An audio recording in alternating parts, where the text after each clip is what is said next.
pejabat ataupun presiden, tentunya semuanya telah dirapikan,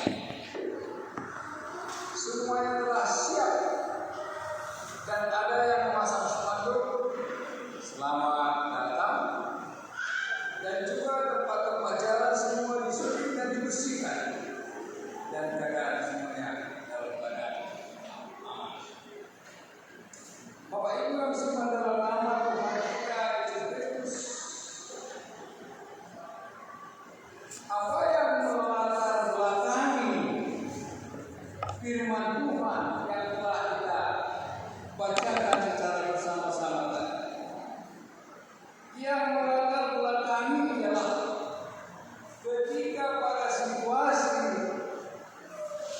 konteks firman Tuhan, bahwa ketika itu dikuasai oleh pemerintahan Romawi, sehingga banyak tekanan kepada orang-orang Kristen ketika masa Tuhan Yesus melayani di dunia. Oleh karena itu, ketika Tuhan Yesus akan meninggalkan bait Allah, lalu murid-muridnya bertanya. Kalau kita lihat pada pasal 13 ayat 1.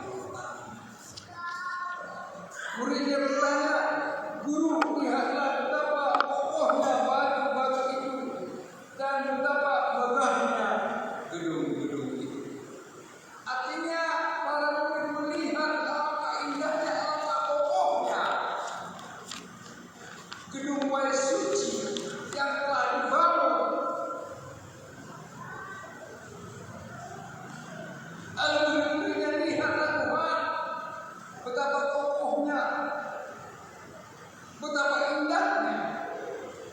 Lalu Bapak Ibu Saudara sekalian, apa jawab Tuhan Yesus? Yang kedua, Tuhan Yesus menjawab, "Kau lihat gedung-gedung yang hebat itu, tidak satu batu pun akan dibiarkan terletak di atas batu lain, semuanya akan diruntuhkan." Lalu murid-muridnya, apa demikian jawab Tuhan Yesus?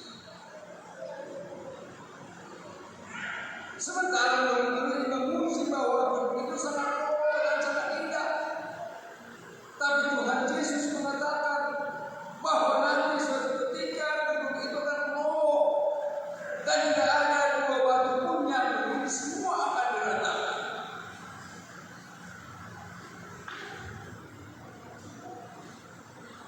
Lalu ketika mereka sampai di kunci, murid Tuhan Yesus, Petrus, Yakobus, Yohanes, dan Andreas bertanya kepada Tuhan Yesus, "Tuhan, di manakah itu akan terjadi, dan apakah tandanya kalau semua itu akan sampai pada kesudahannya?" Mereka berkata, "Jelas roboh bait suci yang kokoh itu." Ketika mereka duduk bersama dengan Tuhan Yesus bersama dengan 4 orang, lalu Tuhan Yesus tidak berbicara lagi tentang gedung itu. Tuhan Yesus berbicara tentang sikap muridnya agar berjaga-jaga, agar waspada. Dikatakan pada ayat 5, waspadalah supaya jangan ada orang-orang yang menyesatkan kamu. Dunia boleh bergoncang, tapi iman murid Tuhan Yesus jangan terpengaruh oleh goncangan-goncangan dunia ini.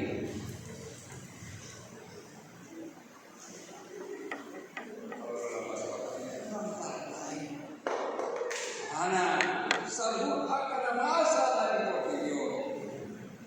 Oh, maha siomuna jaga. Lalu di sana lagi situasi yang lain bahwa akan muncul nanti Mesias muncul lagi nabi-nabi palsu. Makanya harus berjaga-jaga dan waspada terhadap pengaruh-pengaruh ajaran, terhadap Mesias yang palsu. Mereka mengatakan kami ada Mesias, di sana juga ada Mesias. Kalau kita turun ke belakang sedikit dari perjanjian lama, ketika Raja Kores dari Persia mengalahkan bangsa Babel, dan setelah bangsa Babel kalah, maka semua bangsa-bangsa yang ada di muka bumi, termasuk bangsa Allah, kembali kepada tanah yang dijanjikan oleh Kores sangat terkenal ketika saat itu.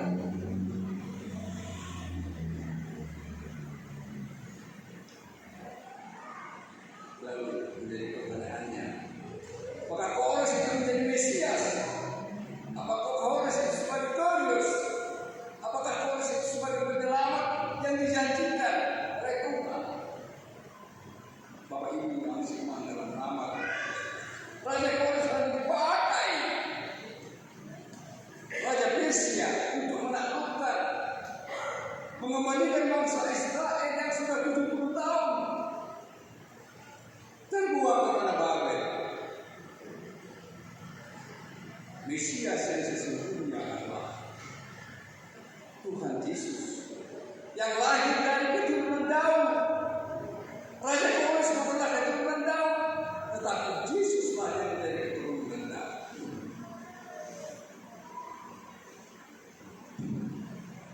Maka satu Mesias bagi kita adalah Tuhan Yesus Kristus yang kita imani dan kita percaya.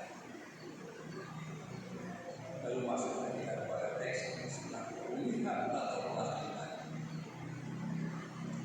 Tetapi pada masa itu sesudah siksaan matahari dan gelap dan bulan akan tidak bercahaya, itu menunjukkan kedatangan Tuhan Yesus Kristus untuk kali yang kedua, bahwa sejak awal Alfa dan Omega, Tuhanlah yang berkuasa atas semua ciptaan. Bapak Ibu yang seiman dalam nama Tuhan Yesus Kristus. Banyak lagi hal-hal bintang-bintang kalau berjatuhan dan lain, dan kuasa-kuasa lain akan goncang.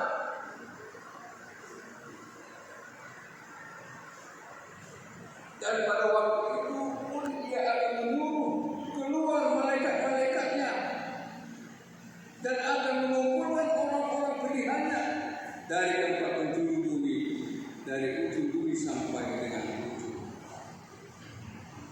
Orang-orang pilihannya, orang-orang yang percaya kepada Yesus Kristus. Ketika kedatangan Tuhan Yesus kedua kalinya nanti, inilah yang diselamatkan bagi orang yang tidak percaya. Mereka ketakutan bila dikatakan kedatangan kedua kali Tuhan Yesus Kristus hari kiamat, karena mereka tidak percaya akan orang-orang pilihannya, orang-orang yang percaya kepada Yesus Kristus, orang-orang yang melaksanakan kehendak Allah Bapa melalui Kristus di dalam kasih sebagai buah iman. Mereka nanti yang diselamatkan. Bapak Ibu yang seiman dalam nama Tuhan kita Yesus Kristus, Tuhan Yesus sering membuat suatu perumpamaan agar supaya yang mendengar, agar supaya orang-orang mengerti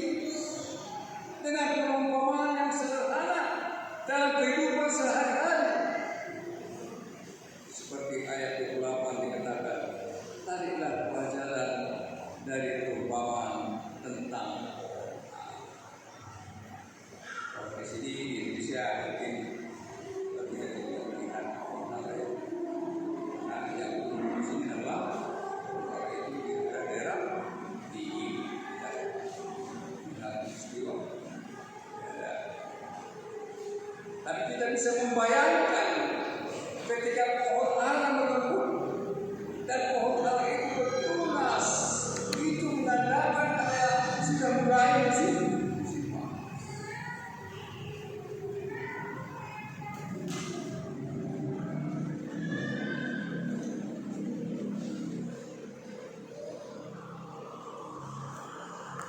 Demikian juga ketika hal itu terjadi, yang kita lihat dari pertumbuhan pohon ara yang mengeluarkan tunas-tunas yang baru,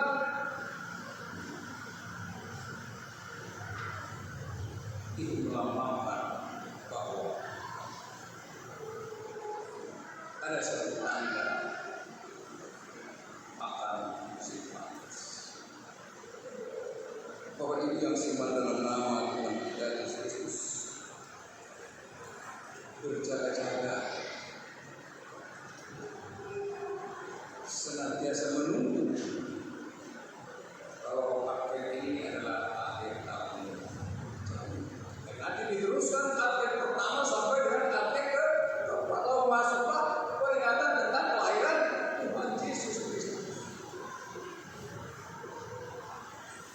Ketika berjaga-jaga, kita akan menyambut akan kedatangan Tuhan Yesus Kristus. Padahal setelah April kita menyambut hari Natal, kelahiran Tuhan Yesus Kristus. Tapi keduanya ini harus kita dalam menyambut Tuhan Yesus Kristus. Sikap akan diri kita. Bagaimana kita menyambut? Lalu ayat 33 dikatakan hati-hati dan berjaga-jaga.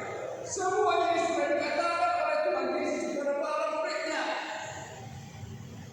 Firman Tuhan dalam kebenarannya telah dikatakan kepada kita, telah kita ketahui untuk berjaga-jaga.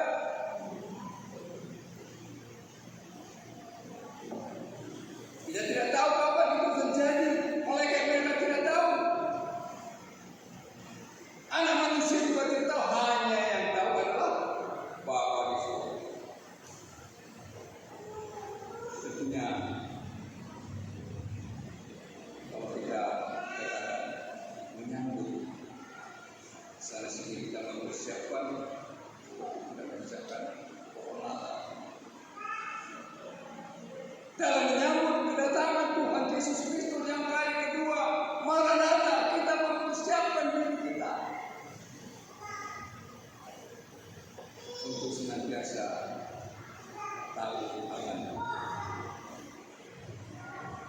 untuk senantiasa menyampaikan salam damai sejahtera kepada orang-orang seluruh dunia, kepada rekan-rekan kita di tengah keluarga, di lingkungan. Sekalipun di sana sini ada perbedaan, namun perbedaan adalah suatu keindahan yang dibangun dengan salam damai sejahtera dalam menyambut akan kedatangan Tuhan. Sehingga dikatakan pada ayat 31, langit dan bumi akan berlalu, tapi perkataan Tuhan tidak akan berlalu. Kekal selama-lamanya. Inilah yang kita imani, kita percayai. Firman itu menjadi suruh dan terang dalam kehidupan. Oleh karena itu, Bapak Ibu, saudara, sedang menaruh, mari kita baik kepada semua orang, tetapi berbudi kepada rekan-rekan atau kawan-kawan. Amin. Kita berdoa.